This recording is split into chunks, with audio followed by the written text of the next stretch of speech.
always loved being a librarian. I'm a collector of information and stories. Until now, I have only been a word keeper. But tonight, I'm going to be a word speaker and share my story. As a kid, I believe my life doesn't have its own meaning. My ideas come from wanting to be someone else. When we got our first TV, I started play acting. I always thought of my father as a strong person, but as my world opened up with TV, I find other people I believe in and are stronger. I decided I wanted to be Lone Ranger. He always got his man. It's the third grade. I'm in Miss Kaufman's class. She's a nice teacher. She's always discussed national events with us, but she never asked our opinion. She explains that Dwight Eisenhower is our president and also a war hero. She talks about George Washington, the first president and father of this country. This makes me think of my father. He's a hero too, and he's also the president of our family. What would you like to be when you grow up, Ms. Kaufman asked. I say, I'm going to be president of the United States. Everyone laughs, even my best friends, Jesse and Clifton. If my father is like the president of our family, why can't I be president of this country?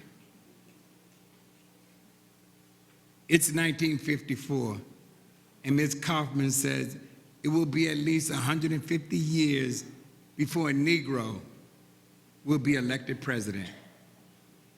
After she says that, I'm never interested in school again. I just want to play football and never let my true feelings show. On Saturday nights, my father used to take the whole family out to dinner at the White Castle. I knew going out to dinner was special, but I don't know until many years later that going to the White Castle on Saturday nights is about keeping our family together. 1960, my father buys a house in a nice neighborhood to move us out of the projects. There are still some white families on the block when we move in, but a couple of months later, those houses are abandoned. Much later, I learned that the same thing that happened to us happened to many black families all over the country.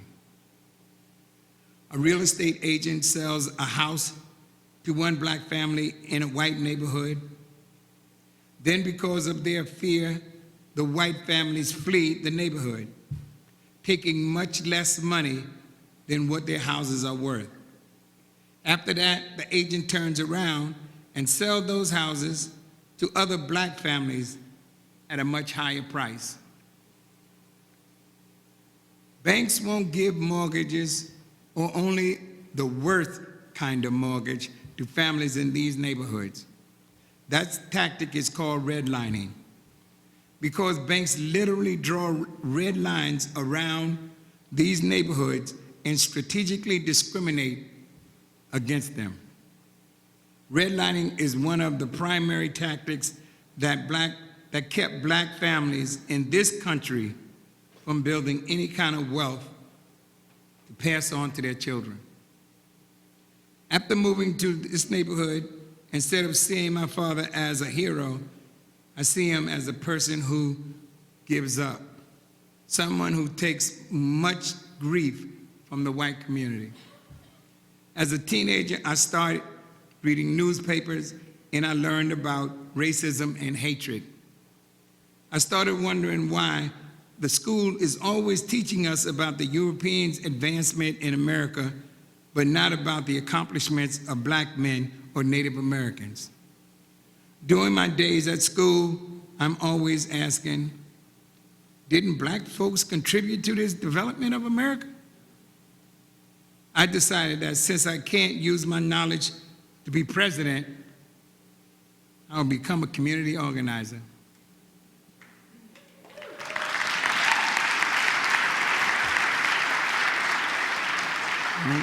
Don't clap yet.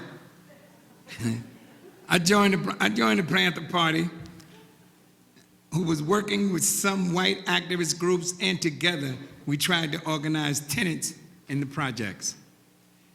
In political education groups run by the Panthers, we read books like Frantz Fanon's Wretched of the Earth and Black Skin, White Mass. We discussed national and international issues. But it's not enough. It doesn't explain why so many of our people are broken. And it doesn't explain why my life looks the way it does. I'm 17, and I got 2 kids. I'm also selling drugs from my apartment, and I'm carrying a gun. Years later, I got word that my father is going into the hospital for prostate surgery.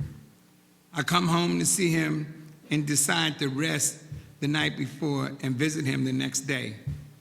But he has a heart attack and dies on the operating table.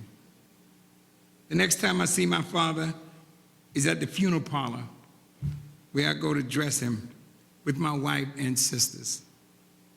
A quarter mile up the road after we leave, a police car pulls up behind us. They call out my name with the bullhorn. I'm arrested and sent to prison for selling drugs. I think about all the things I wanted for my life and how I ended up being nothing. At age 21, I'm just a number behind bars. In prison, I do what I have always loved to do. I join a reading and discussion group run by the People's Party, a group that organizes in the prison to address the inmates' complaints and help them survive their hostile environment. My role is Minister of Information. I collect the reading materials we need for our groups, even if those materials are not in the prison library. I spent 3 years in prison. My father used to say, you don't bring your business home. You don't do that. But I did. I began to see things differently. I began to understand how much my father had to endure just to keep us together as a family. I went from thinking, why are you taking all that grief from the white community, to, I can't believe you took all that and kept your family together. I don't do that. It took me a long time, and I'm sorry. I tell my kids that every day, I'm sorry. I'm still coming to terms with my past. I sold drugs. Later, I discovered my 2 friends from childhood, Clifton and Jesse, both died from drugs. One of them from a drug overdose, the other from AIDS. When I close my eyes, I can see them in 3rd grade. When I open my eyes, they are both dead.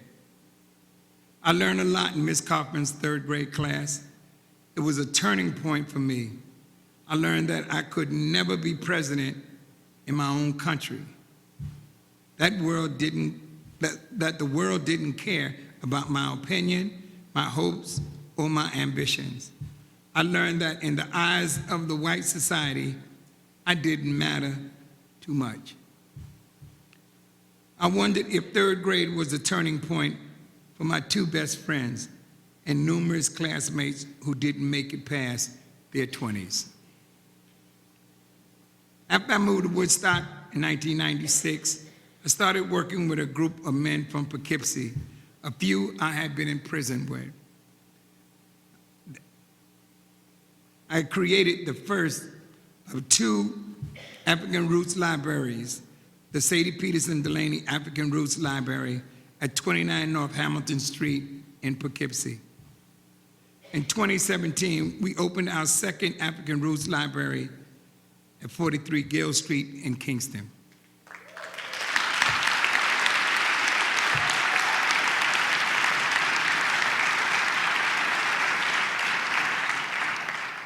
I think the community understands the need for such a center. Our centers are the places where the stories are kept. I never looked at my life like a story, but now, becoming a word speaker, I know that my own story is connected to all the other stories I have been collecting.